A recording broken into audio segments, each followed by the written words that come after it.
इसमें आपका first chapter वाला कॉन्सेप्ट थोड़ा सा रिपीट हो गया।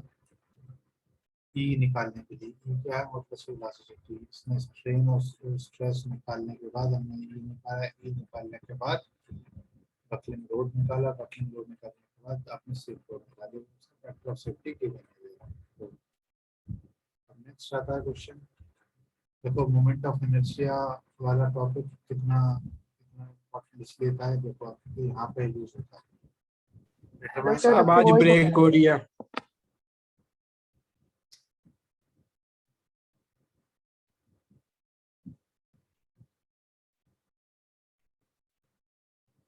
अब क्लियर आई?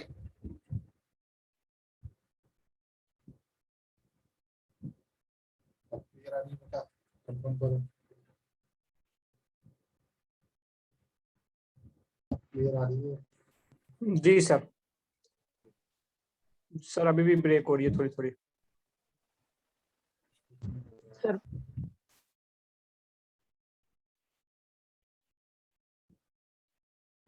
देखो फिर ब्रेक को तो लगाना।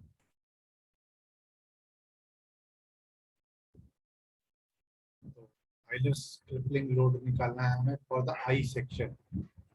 आई सेक्शन उसने बोला है 3 डायमेंशन रीड। यहाँ पे ये फिगर नहीं गिवन होगा, डायमेंशन रीड करनी आनी चाहिए। I section joist 300 mm cross 150 mm cross 20 10 5 metre long which is used as a strut. Strut बोल दिया। Strut with both end fixed. Both end fixed मतलब पहले यहाँ पे लिख लो n इक्वल्स टू 2। एक ई दे दिया उसने। ऑप्शन दे रखा है 300 बाई 150 बाई 20।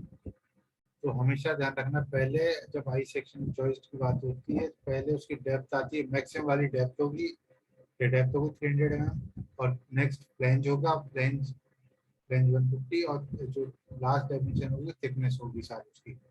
ये 20 ये 20 ये 20। ये लिखने का तरीका होता है इसको।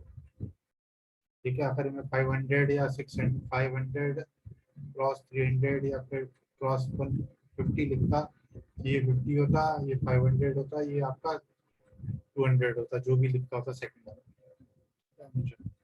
ठीक है, आपका जो आई आई निकालना सिखाया गया था उसका आई आई निकालिए। ये क्वेश्चन इसलिए उठाया गया है इस डायमेंशन इसको, ये जो डायमेंशन लिखी है इसको कैसे रीड करना है। बाकी आई आपको निकालना आता है moment of inertia I section का। इसमें आई कौन सा लेंगे, एक आई एक्स एक्स भी आएगा, एक आई वाई वाई भी आएगा। तो जब भी ट्रिपलिंग लोड निकालेंगे तो आप स्टार्टिंग पे जाओ सबसे पहले। यहाँ पे क्या बोला है, least radius of gyration. Least of radius of gyration k is directly proportional to I। I कौन सा लेंगे, जब भी कैलकुलेशन करनी होगी I मिनिमम वाला लेंगे, उससे हमारे पास लोड कम आएगा। लोड कम आएगा तो सेफ रहेगा अदर साइड के लिए। आपने मैक्सिमम वाली साइड के लिए निकाल दिया, वो लोड साइड अदर साइड को फेल कर सकता है। सपोज आई एक्स एक्स के लिए ट्रिपलिंग आई एक्स एक्स के अबाउट ट्रिपलिंग के लिए 50 किलोन्यूटन लोड है।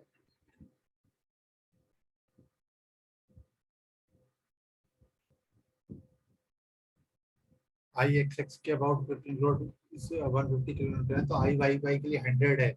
तो अगर आप 100 लगाओ तो आई आई आई एक्स एक्स में तो सेफ है, आई वाई वाई में सेफ है। आपने अगर 150 लगा दिया तो आई वाई वाई में वो फेल होने के चांसेस हैं।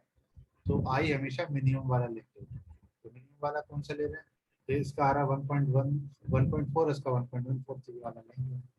मिनिमम वाला least radius least moment of inertia उसमें पुट करेंगे। ट्रिपलिंग लोड दे दिया उसने, बोथ एंड है, उसने 5 को डिवाइड कर लिया 2 से।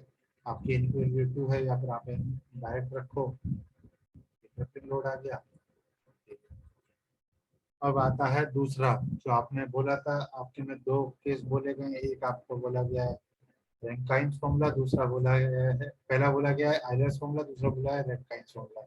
अब रैंकाइन्स फॉर्मूला आया क्यों,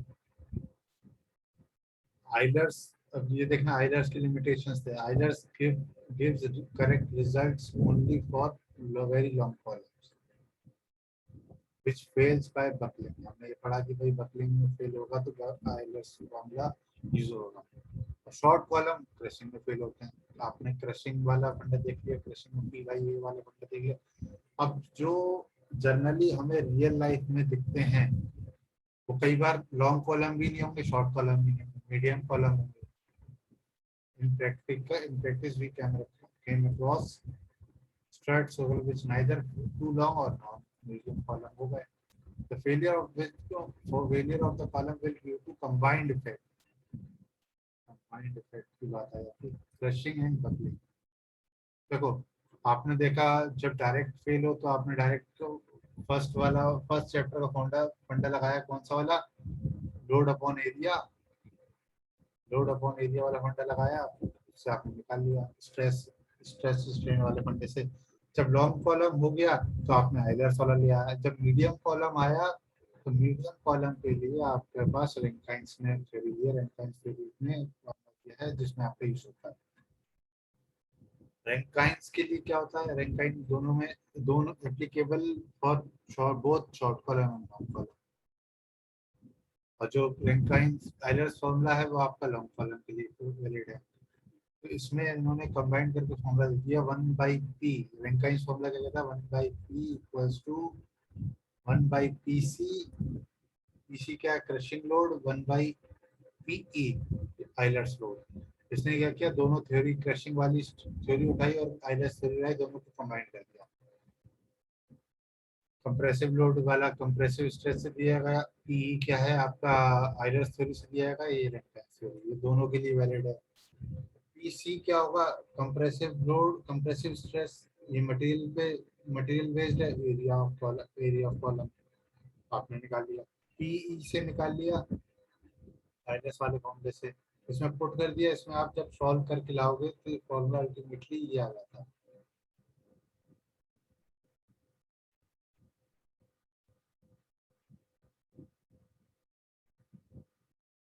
फॉर्मूला क्या आता है, sigma C into A plus divide by 1 plus alpha L by K का स्क्वायर। आप कहोगे सर मैं इतना बड़ा फॉर्मूला क्यों याद रखूं, कहोगे मैं सर इन दो को याद रखता हूँ, ये वाली इक्वेशन को, इसमें मैं पीसी निकालूंगा, पीई निकालूंगा, मेरा काम हो जाएगा। दोनों का अलग अलग कैलकुलेट करके वैल्यू पुट करके एलसीएम लेके सिंपलीफाई करके पी निकाल लूंगा रैंकाइन्स फॉर्मूला। बेटा निकाल सकते हो, अगर डेटा आपके पास कंप्लीट गिवन हो, ई आई सब कुछ गिवन हो तो आप ये फॉर्मूला यूज करोगे। अगर नहीं गिवन है, अल्फा के टर्म्स में गिवन है, अल्फा इन्होंने रिप्लेस कर दिया, अल्फा रिप्लेस कर दिया sigma C pi square over E. Alpha given है तो आपको ये वाला फॉर्मूला यूज करना पड़ेगा। तो एप्लीकेबिलिटी बात करते हैं कि हमने इसने बोला कि लॉन्ग कॉलम के लिए भी वैलिड है, शॉर्ट कॉलम के लिए भी वैलिड है और मीडियम कॉलम के लिए भी वैलिड है। कैसे वैलिड है तो देखते हैं। In case of short column PE मतलब आपका जो आइलर्स लोड है वो बहुत कम हो जाएगा। क्यों, L is very small, P is large, PE is large, 1/p is small. जब आप यहाँ पे देखोगे 1/pe equals to 1/pc plus 1/pe, जब l बहुत छोटा है तो pe बहुत ज्यादा आएगा, pe बहुत ज्यादा आएगा तो 1/p बहुत कम आएगा। तो इन शॉर्ट हम इसको नेगलेक्ट कर सकते हैं, pc इक्वल्स टू p आ जाएगा, Euler's load equals to crushing load आ जाता है। फिर आ गया 1/pe। अब कहोगे सर ये छोटा क्यों आ रहा है p, भाई आपने देखा आइलर्स लोड में एल डिनोमिनेटर में आता है, एल बहुत छोटा हो रहा है तो आपका पी बहुत ज्यादा आएगा, 1/p उतना छोटा आएगा। इसने 1/p नेगलेक्ट कर दिया तो p इक्वल्स टू pc आ गया। तो अल्टीमेटली फर्स्ट थ्योरी जो हमने पढ़ी वही आ गई। अब लॉन्ग कॉलम की बात करें, लॉन्ग कॉलम में आपका PE will be very small, क्यों, एल बहुत लार्ज है, तो 1/pc will be large enough to as compare to pc, तो यहाँ पे pc नेगलेक्ट हो जाएगा।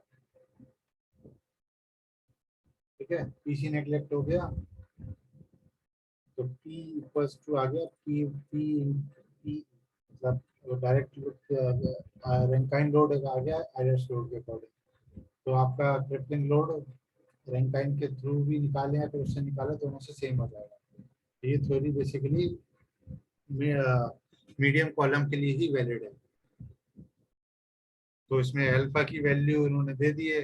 अल्फा क्या है, sigma C over pi square by E. इन्होंने ई अलग से न दे के राइट वैल्यू निकाल दी सिंप्लीफाई करने के लिए। तो आपको क्या करना है, ये वैल्यूज उठा के निकाल के लानी है।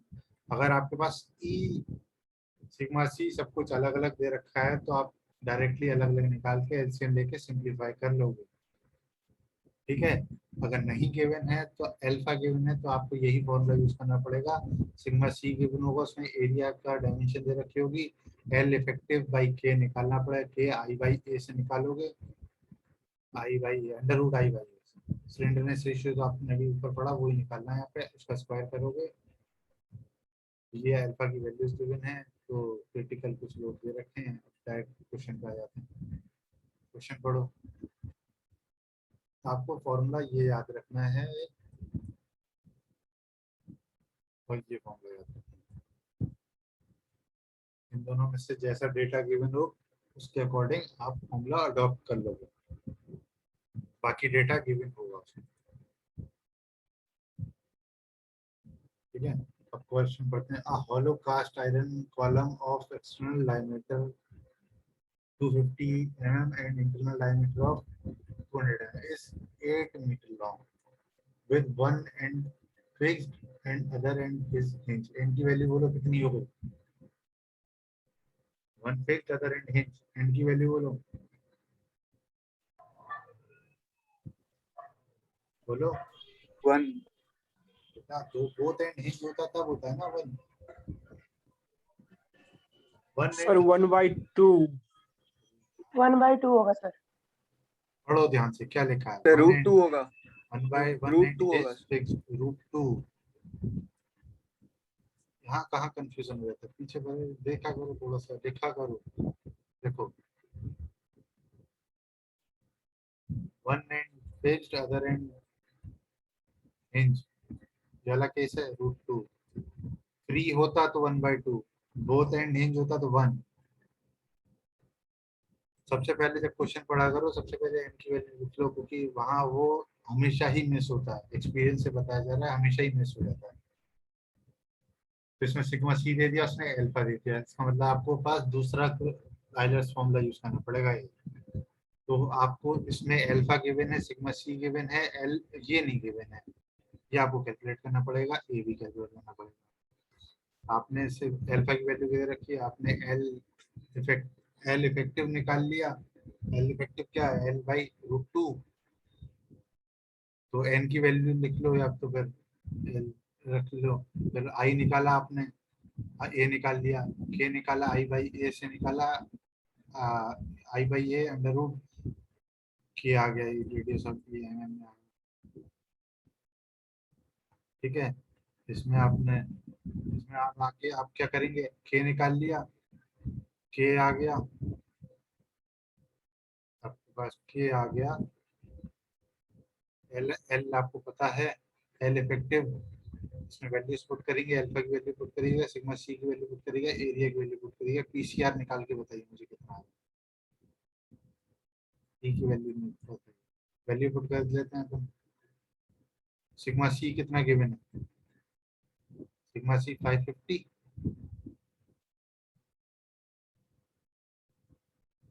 आप लोग कैलकुलेटर से कैलकुलेट करिए जल्दी से।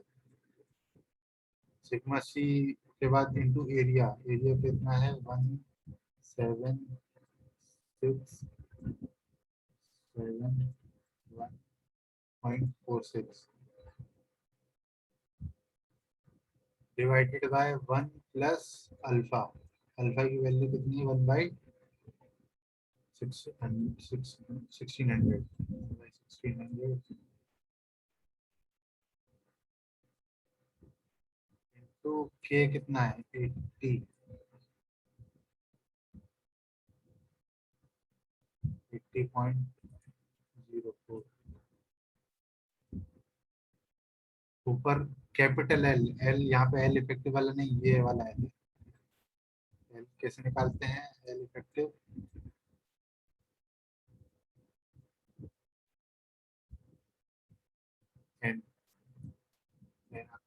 है, इसमें पुट किया 5656।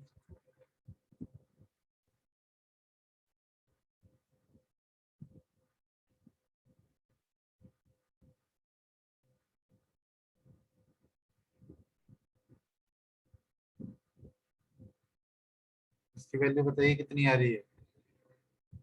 अभी आप प्रैक्टिस नहीं करोगे तो वहां पे ये कैलकुलेटर में ये भी कैलकुलेट करने में बहुत प्रॉब्लम आने वाली है, आपको मालूम है। ये डिनोमिनेटर में भी डिनोमिनेटर आ रहा है, इस सब आप भी कैलकुलेट करना नहीं सीखोगे तो वहां पे एग्जाम वाले दिन करोगे डायरेक्ट तो नहीं होगा ये क्वेश्चन आपसे। कैलकुलेशन गलत कर पाओगे कैलकुलेटर से। कई बार देखा नहीं, सिद्धार्थ मोहन जो है उनका कैलकुलेटर, उन्होंने इतनी प्रैक्टिस करी अब जाके आया है। उन्होंने प्रैक्टिस करी तभी आया, उससे पहले उनको नहीं आ रहा था। वो जो एक बार कैलकुलेट कर रहे थे कुछ आ रहा था, दूसरी बार कैलकुलेट कर रहे थे कुछ आ रहा था। ये सिर्फ उनके साथ प्रॉब्लम नहीं, सभी के साथ आने वाली है।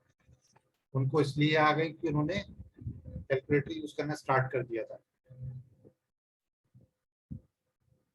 कैलकुलेट करके बताओ जल्दी से।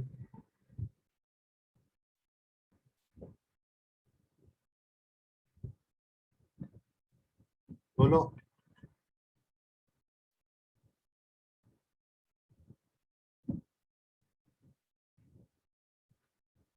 कितना आ रहा है?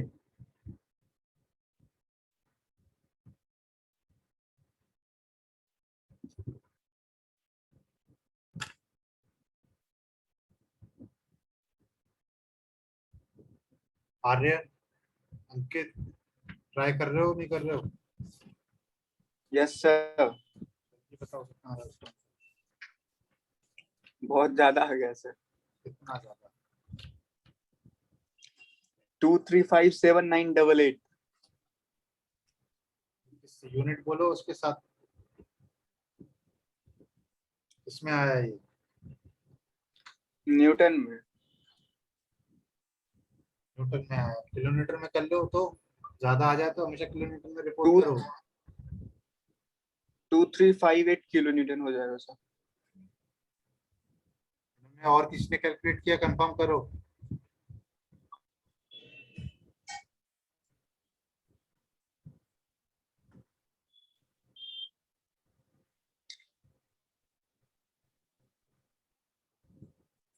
थोड़ा वेरिएशन हो सकता है ऊपर नीचे, किसी का डेसिमल में 4.2357.98 आ रहा होगा तो वो भी चलेगा, ये भी सही है। किसी और का आया है ये आंसर है हमारा? नहीं, यस सर, नहीं आ रहा है। 235908। 23590। 8 फिर हाँ सर। लाख रुपए लाख करोड़ आ गया। ठीक है, कितना चलता है? इसने पूछा ये रुक हमारे जाओ पास सर एक बार। सेफ लोड पूछा उसने, सेफ लोड। उसने अब ये हमारे पास क्रिटिकल लोड आया है, डिवाइड बाय 5 कर दो इसको। पी सेफ कैलकुलेटर जो चला रहे हैं अभी उन्हीं को आएगा, वहां पे एग्जाम वाले दिन नहीं आएगा, बताया जा रहा है। दिक्कत होती है कैलकुलेटर।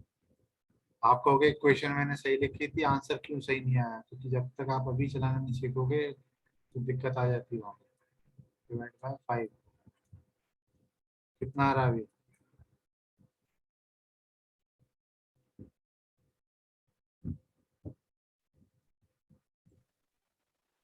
471 हाँ 810 471.6। जो बच्चे 810। जो अभी कैलकुलेटर यूज कर रहे हैं बेटा उन्हीं को कैलकुलेटर चलाना आएगा। तभी मैंने स्टार्टिंग क्लास में हमेशा बोलता था कि कैलकुलेटर लेके बैठो। कैलकुलेटर अभी नहीं चलाओगे।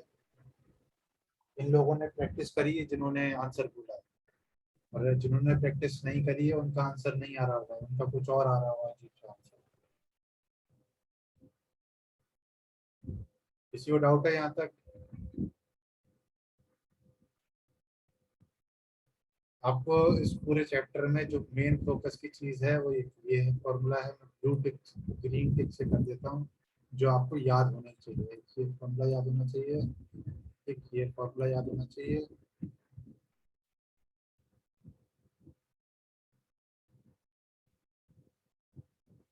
और ये याद होनी चाहिए, एन की वैल्यू किस कंडीशन में कितनी रहती है, वो आगे भी यूज होती है। वही ये फॉर्मूला याद होना चाहिए। ये फॉर्मूला याद है, बाकी कैलकुलेशन करना आता है और उससे पहले वाले चैप्टर क्लियर है, ई कैसे निकालते हैं, आई कैसे निकालते हैं, तो ये चैप्टर आपका हो जाएगा। इस चैप्टर में इतना ही है। किसी को डाउट है तो पूछ लो, पुराना डाउट हो, कुछ डिस्कस करना हो कि सर ये नहीं आ रहा, वो नहीं आ रहा, 5-10 मिनट है, कर लो डिस्कस। और इसके न्यूमेरिकल लगाना शुरू कर देना आप लोग, न्यूमेरिकल लगाना, डाउट आएगा तो ये कंसल्ट कर लेना, डाउट पूछ लेना, आपस में डिस्कस करो, करना शुरू कर दो। बाद में दिक्कत आने वाली है बहुत ज्यादा, एंड टाइम पे लेके बैठोगे तो प्रॉब्लम आएगी। प्रदीप शर्मा है क्लास में? प्रदीप का क्लास आप अभी भी नहीं कर रहे हो, फिर एंड में आते हो कि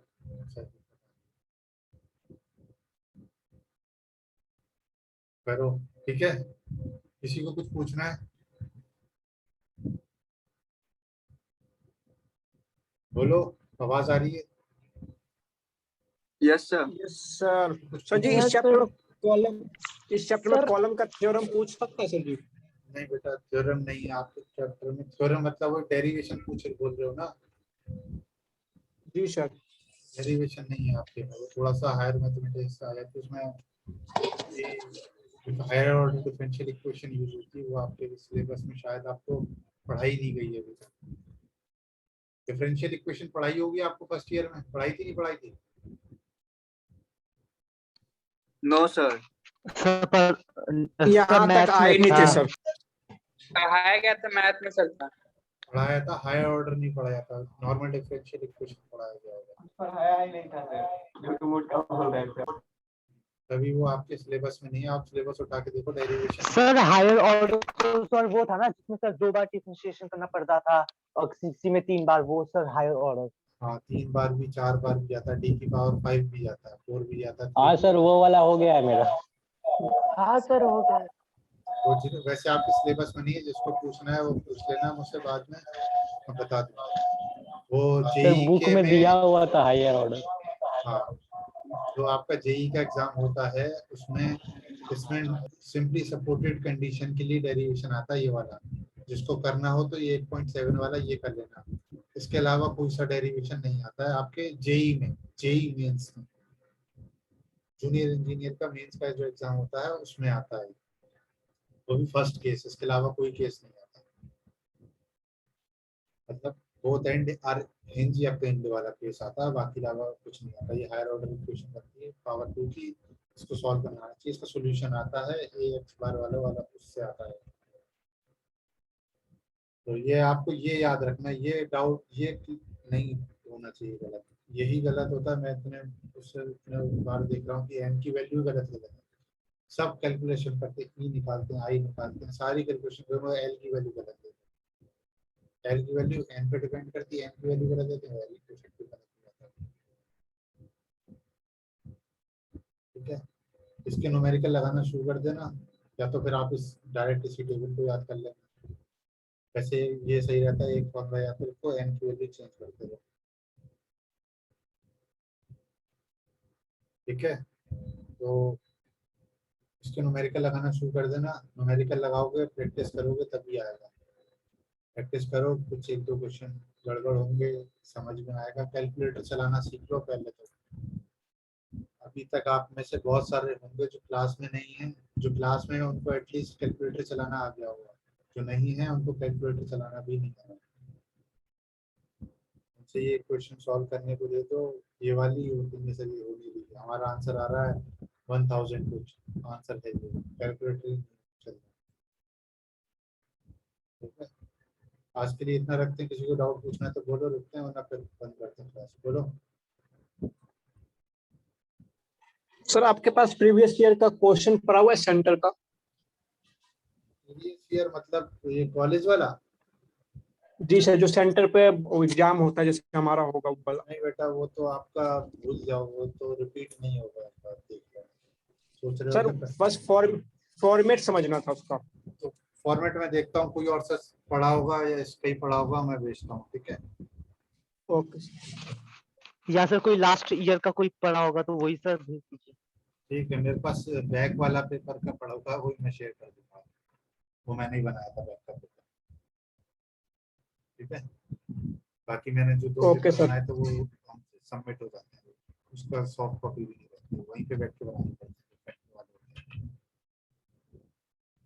ठीक है, आपको फॉर्मेट पता लग जाएगा कि किसका क्या वेटेज रहता है। ठीक है, कि और कितने मार्क्स से क्वेश्चन आते हैं और ठीक है। चलो आज के लिए इतना रखते हैं। तो ये लगभग चैप्टर कंप्लीट है, एक दो न्यूमेरिकल देख लेंगे तो आगे क्लास में, वैसे थ्योरी वाइज कंप्लीट है। ठीक है।